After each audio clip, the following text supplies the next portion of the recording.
Hello everyone, welcome to my channel. आज हम discuss करेंगे डिस्टेंस एंड डिस्प्लेसमेंट। तो कल हमने 2 डायमेंशनल मोशन तक डिस्कस किया था। तो आज हमारा नेक्स्ट है डिस्टेंस एंड डिस्प्लेसमेंट का टॉपिक, लेकिन उससे पहले हम 3 डायमेंशनल मोशन जो है इसको रीड करेंगे। तो 3 डायमेंशनल मोशन क्या होता है, जिसमें तीनों एक्सिस रिप्रेजेंट हो, x axis, y axis and z axis. ठीक है, तो इसे हम कहते हैं 3 डायमेंशनल मोशन।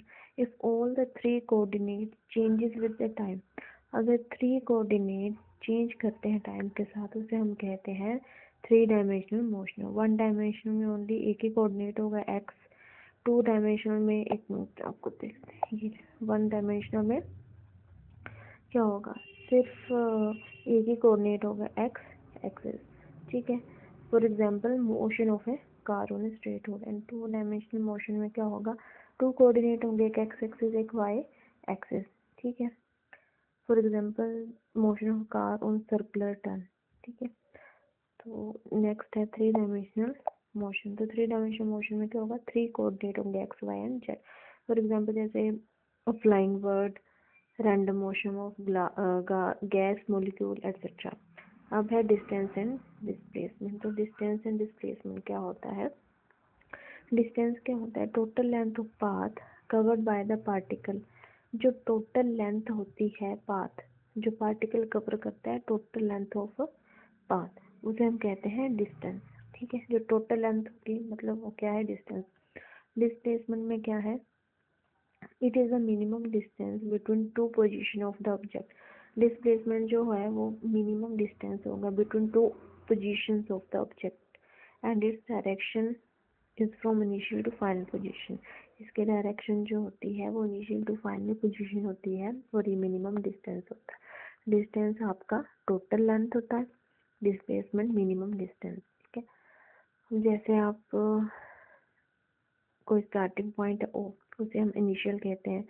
वो ओ से लेके कहाँ तक गया, ए तक, ए से लेके बी तक, बी क्या है, फाइनल पोजीशन है। ठीक है, तो डिस्टेंस क्या आ गया, डिस्टेंस मतलब टोटल लेंथ काउंट करनी है। तो टोटल लेंथ कहाँ से आएगी, ओ ए प्लस ए बी आपका आ गया डिस्टेंस। लेकिन डिस्प्लेसमेंट क्या है, मिनिमम डिस्टेंस। तो डिस्प्लेसमेंट में क्या आएगा, ओ से लेके बी इनिशियल से फाइनल, वो डिस्प्लेसमेंट आ गया। फॉर एग्जांपल जैसे सर्कल बनाया तो डिस्टेंस क्या है 2 पाई आर और डिस्प्लेसमेंट क्या है 0। नेक्स्ट है डिस्टेंस जो है एक स्केलर क्वांटिटी होती है, while displacement is vector quantity. ठीक है, डिस्प्लेसमेंट वेक्टर क्वांटिटी में मैग्नीट्यूड भी आएगा, डायरेक्शन, लेकिन डिस्टेंस स्केलर है, स्केलर में सिर्फ मैग्नीट्यूड आता है। ठीक है, distance depend upon path while displacement does not depend upon path, it only depends upon initial and final position.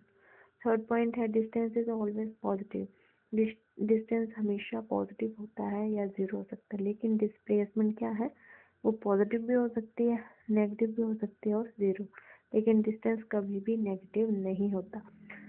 Next one most important, distance is always greater than equal to displacement। Distance हमेशा greater than equal to displacement होता है। Next है displacement in term of position. अगर आपने इसको position के form में represent करना तो कैसे करेंगे, 3 कोऑर्डिनेट लेंगे एक्स वाई और जेड। वो आपका रीजन आ गया, यहाँ से लेके आप ए पॉइंट कंसीडर करते हो, बी पॉइंट कंसीडर करते हो, लेकिन ओ से लेके तक क्या है, R1 पोजीशन को शो करता है, ओ से बी तक R2 पोजीशन को।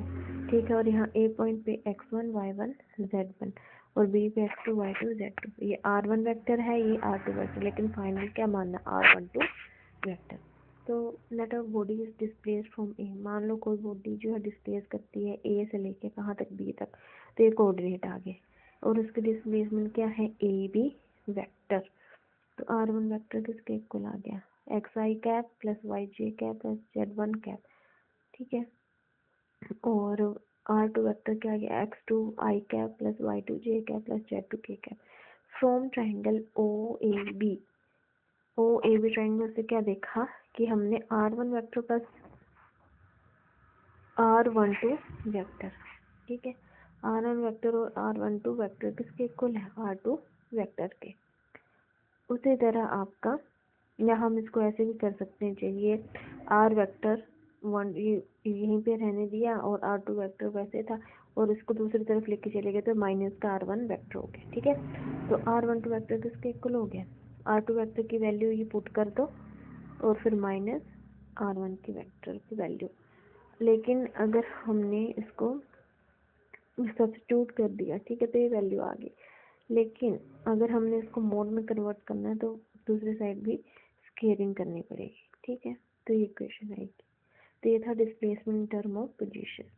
Speed and velocity. स्पीड क्या होती है, speed is the rate of distance covered with time. Speed क्या होता है, rate of distance covered with time. It is related to distance and speed is also scalar. The speed of object can be zero or positive but never negative.